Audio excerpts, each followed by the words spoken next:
கேட்கிறோம். நீங்கள் உயர்த்தப்படணும், அடியேன் தாழ்த்தப்படணும். உங்களுடைய கருத்தில் அடியனுடைய ஆவி ஆத்மா சரி தோற்றுப்படுகிறேன். இயேசுவின் நாமத்தின் ஜெபங்கேளும் நல்ல தகப்பனே, ஆமென். அல்லேலூயா, ஹல்லேலூயா. கர்த்தருக்கு நாம ஸ்தோத்திரம். ஏசாயா தீர்க்கதரிசி புஸ்தகம் 58ஆம் அதிகாரத்தில் வேத வசனம் சொல்லும். 1வது வசனம், சத்தமிட்டு கூப்பிடு, அடக்கிக் கொள்ளாதே. எக்காலத்தை போல உன் சத்தத்தை உயர்த்தி என் ஜனத்திற்கு அவர்கள் மீறுதலையும் யாக்கோபின் வம்சத்தாருக்கு அவர் பாவங்களையும் தெரிவி. கர்த்தருக்குள் பிரியமானவர்களே, இந்த நாளில் சொல்லப்பட்ட வசனத்தை கேட்கிறோம். சத்தமிட்டு கூப்பிடு, அடக்கிக் கொள்ளாதே. எக்காலத்தை போல. சத்தமிட்டு கூப்பிடு, அநேக ஜெபம் பண்ணுன்னு சொன்னா கூட அனைவரும் ஜெபம் பண்றதில்லை. சத்தமிட்டு ஜெபம் பண்ணாத ஜனங்களா இருக்காங்க. ஆண்டவர் சொல்லியிருக்கிறார், சத்தமிட்டு கூப்பிடு, அடக்கிக் கொள்ளாது. எக்காலத்தை போல சத்தம் உயர்த்தப்படட்டும். அப்ப நம்முடைய மீறுதலை, ஒரு மனுஷனுடைய மீறுதலை அதை தெரியப்படுத்துகின்றார். இப்ப நாம் என்ன செய்து கொண்டு இருக்கிறோம்? சத்தியத்தை அறிந்திருக்கிறோமா? வேத வசனத்தை அறிந்திருக்கிறோமா? வேத வசனம் கீழ்ப்படுகிறோமா? அந்த சத்தியத்தை போய் பிறருக்கு சொல்லும்படியாக தேவன் சொல்றார், வாயை விரிவாத்தல நான் நிரப்புவேன் என்று சொல்லியிருக்கிறார். வாய் திறந்தா தான் நிரப்புவார். அவருடைய வல்லமை வெளிப்படும். அவருடைய அன்பின் கரம் நம்மளுடைய இடப்படும். வேத வசனம் சொல்லுகிறது. இங்கே அநேகர் என்ன பண்றாங்க?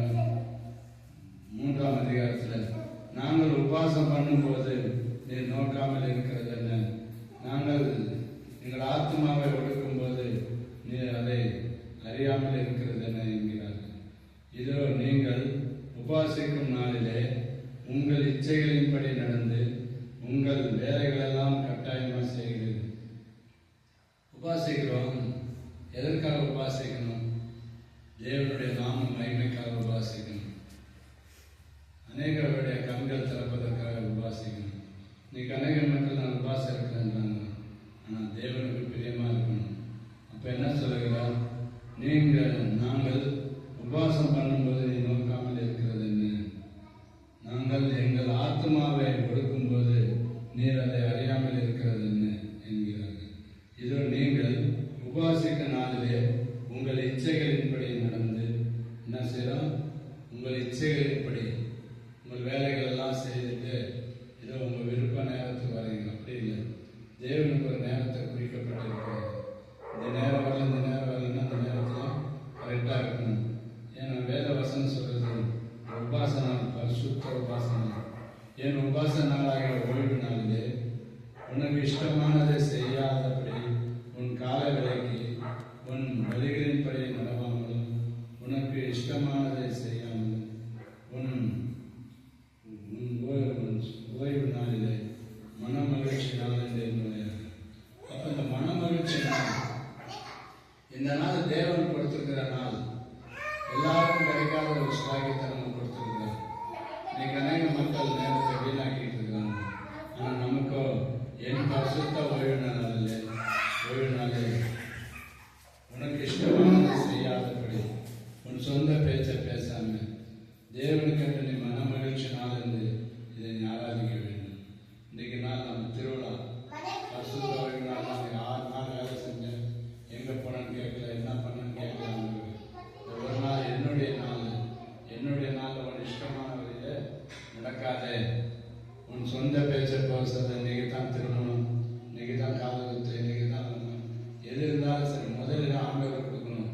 முதலாவது தேவன் உகந்ததை தேடு, பின்புகள் எல்லாம் கூட கொடுக்கப்படும் என்று சொன்னார்.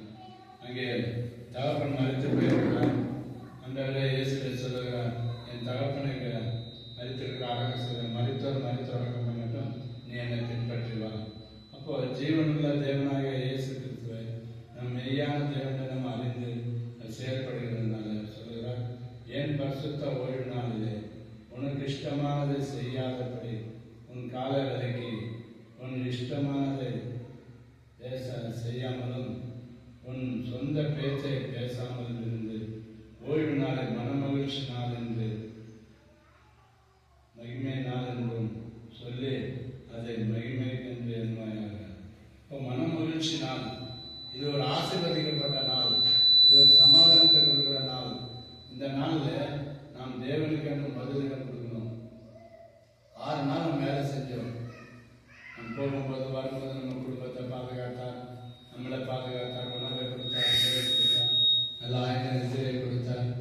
எல்லாத்தையும் பாதுகாத்த தேவன் என்ன சொல்றார்? இது என்னுடைய நாள், என் பரிசுத்த ஓய்வு நாள். அப்ப இந்த பரிசுத்த ஓய்வு நாள்ல நமக்கு இஷ்டமானதை செய்யாதபடி இந்த நாள் தேவனுக்கு ஒப்பு கொடுப்போம். தேவன் தாமே இந்த நாளை பரிசுத்தமாக்கி இருக்கிறார்.